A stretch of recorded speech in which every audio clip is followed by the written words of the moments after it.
peace and love. Or perhaps it means take two. Or it's a Roman soldier ordering 5 beers. How are we doing on sound, kids? Sorry about that. Had to duck away and try and fix things. We weren't getting any audio. How's that? Wait for somebody to jump back on and tell me whether or not we've got audio.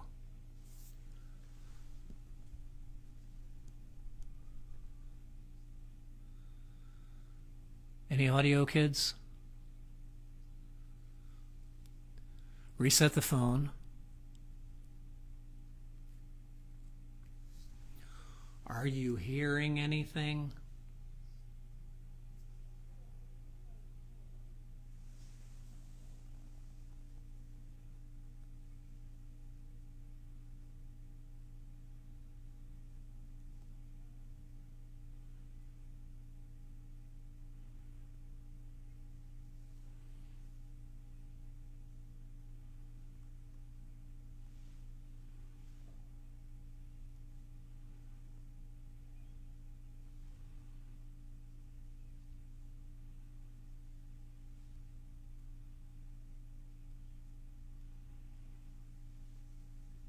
How are we doing? Anybody got any audio?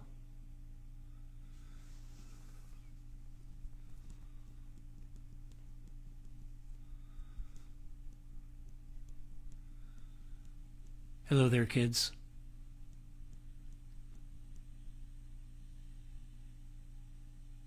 I think perhaps there is no audio going out.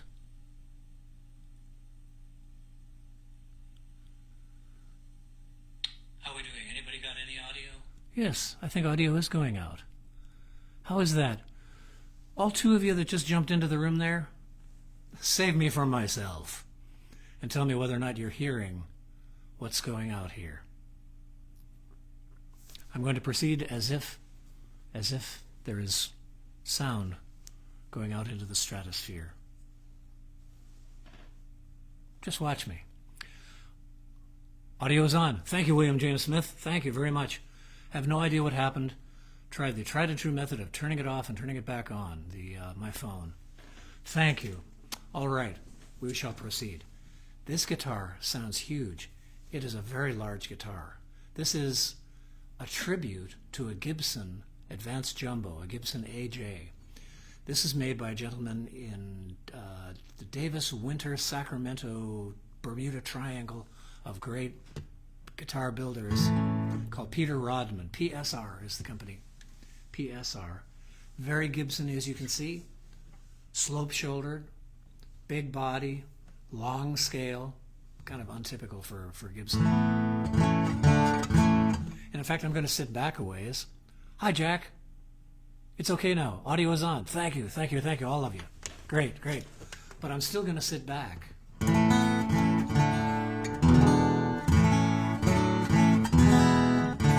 Because I've been known, in my enthusiasm with big-bodied guitars and a flat pick, to get a little bit loud.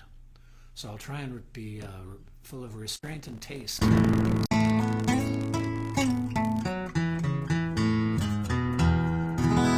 Big, big, big. You know, when I think of Gibsons, I think typically of the Gibson like we featured, the Royal We, and I've had some.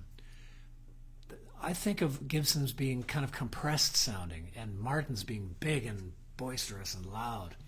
Martins getting louder when you hit them harder, and Gibsons to a point getting louder, and then compressing, kind of getting wider sounding, punchier. But this one has boom in the bass.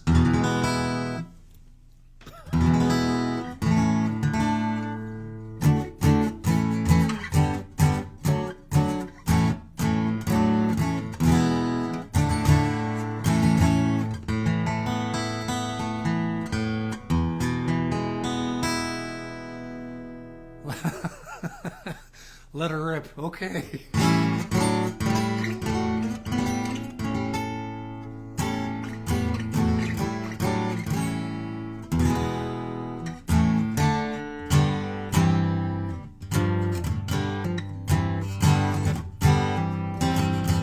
How's that go?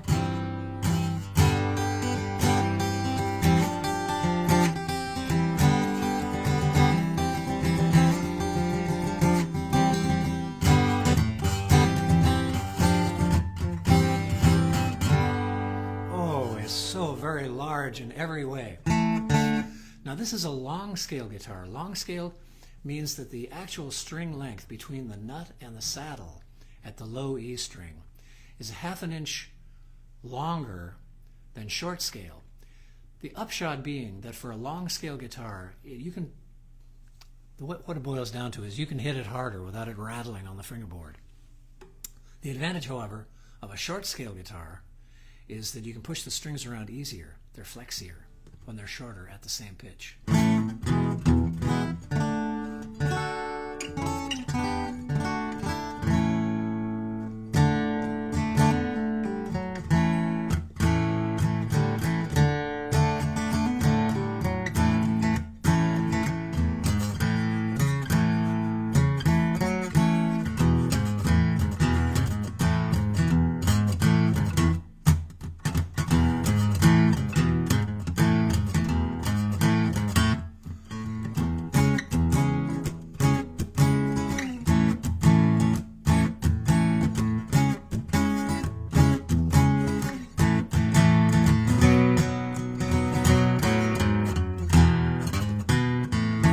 If that's even how that goes. Just occurred to me. Hiya, Bunny.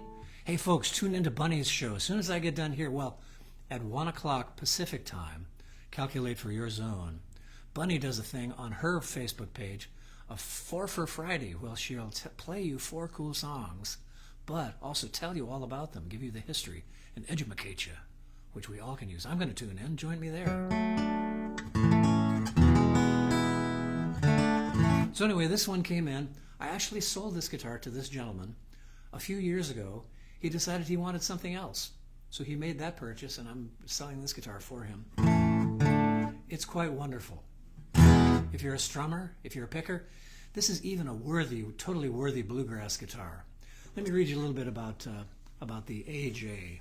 Its back and sides are rosewood, lovely, lovely quarter-sun straight grain rosewood, fabulous. Top is Sitka spruce.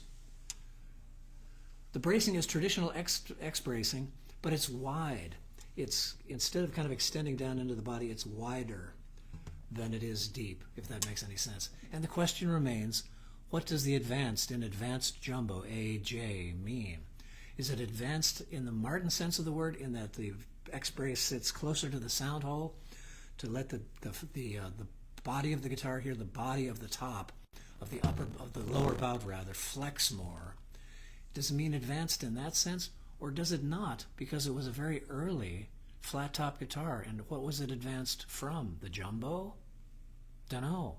Or does it mean it's a more advanced guitar and that the appointments are fancier and it's prettier and maybe better woods? Who knows? The debate rages on. Fingerboard is rosewood, mother of pearl, diamond and arrow inlays, mahogany neck. This one does not have the typical AJ profile. It's a very, very soft V. It's almost a C shape. Really comfy. I love it. It sits in my palm real nice. If you're a thumb over person, like I am, see? It's really comfy. So the J45, which what a lot of people think of when they think of a slope-shouldered dreadnought Gibson, they think of a J45. That's a short scale guitar. This is a long scale guitar. Another advantage of a long scale guitar is that you can tune the strings down when the strings are rubbing against the fret so much, and intonation tends to be better as well. I'm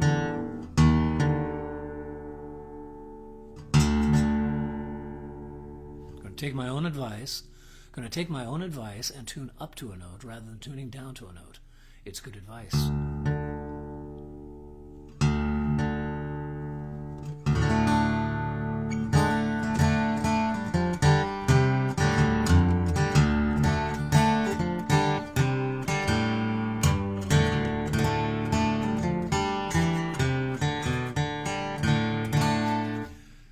You know, it's ridiculous to describe a Gibson guitar as sounding Gibson-y.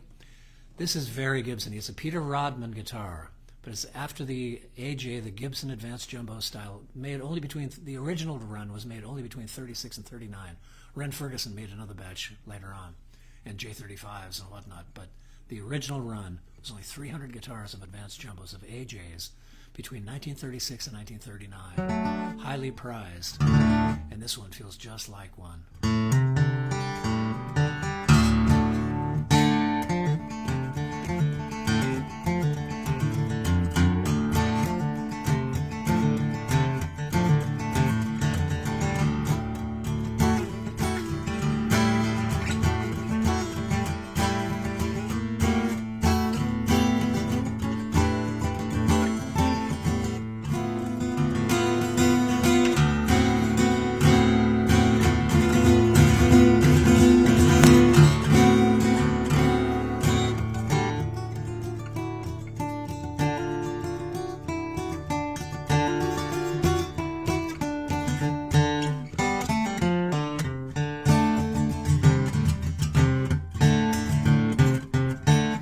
You know, with a guitar that's really loud, you can play back from really loud. It gives you a wider dynamic range. You can play really soft and still get a lot of sound out of the guitar. Rosewood has lots of overtones for you.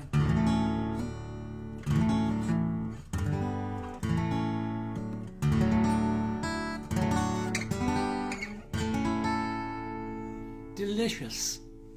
Let me tell you a little bit more about it.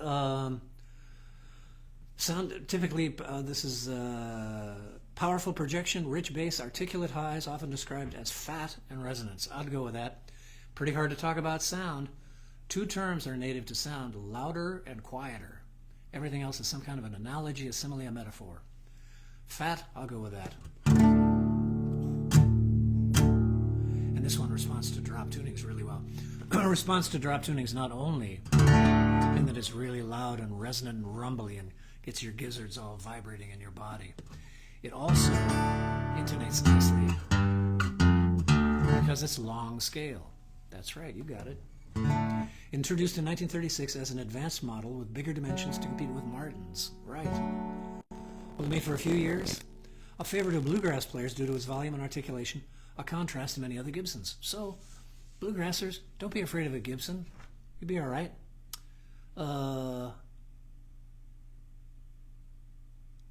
I think that's all of it. You know, I'd also describe it in that Gibson way as dry and husky. Even though it's a rosewood guitar with lots of overtones, it's got that dryness. The overtones aren't overpowering as they can be with Martin guitars, which is sometimes exactly what you want.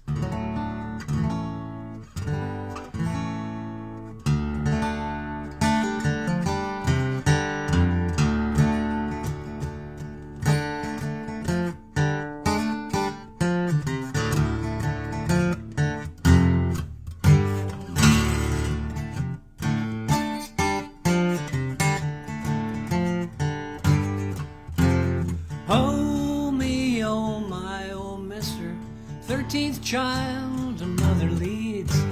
He's come back and he's looking for something, wondering what the Jersey Devil needs.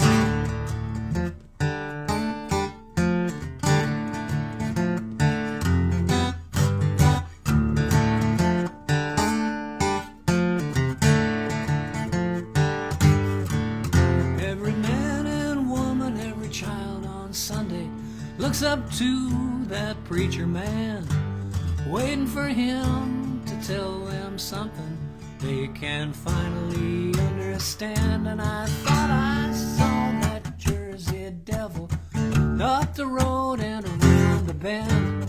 Thought I saw that Jersey Devil dancing in his moccasins.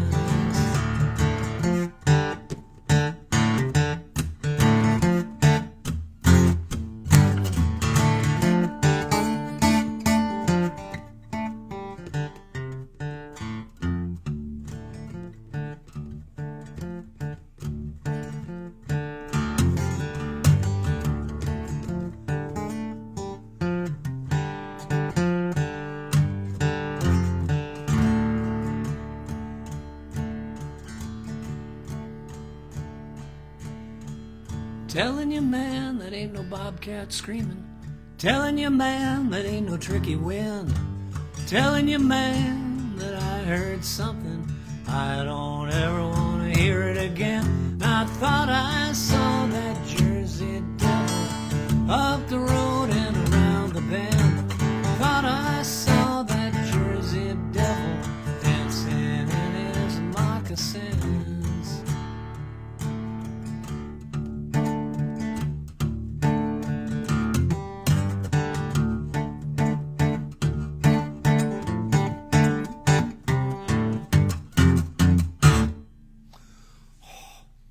much fun to play. So come in and play it. I'm in Lafayette, California. If you're anywhere in the San Francisco Bay Area, just a short drive away to the Tri-Cities area of Moraga, Lafayette, and Orinda, La Marinda. I'm in the heart of La Marinda at 85 Lafayette Circle in Bucolic, Lafayette, California.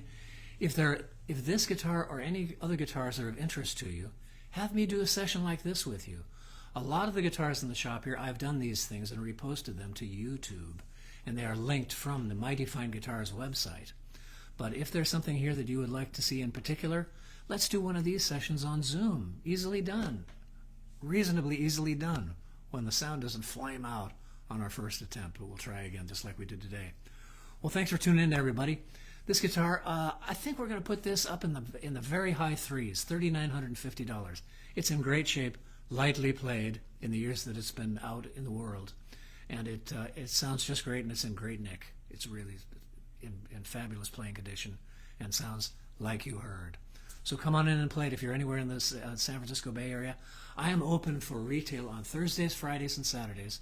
Thursdays and Fridays from 10 to 6, Saturdays from 10 to 5. I'm here on Tuesdays and Wednesdays, but typically just for lessons. If you want lessons, I do those too on Tuesdays and Wednesdays. I'm closed on Sundays and Mondays. So your old pal here, Stevie Coyle, signing off for now. Thanks for tuning in, and I'll see you over on Bunny Barnes' channel at 1 o'clock Western. See you there. Bye, all.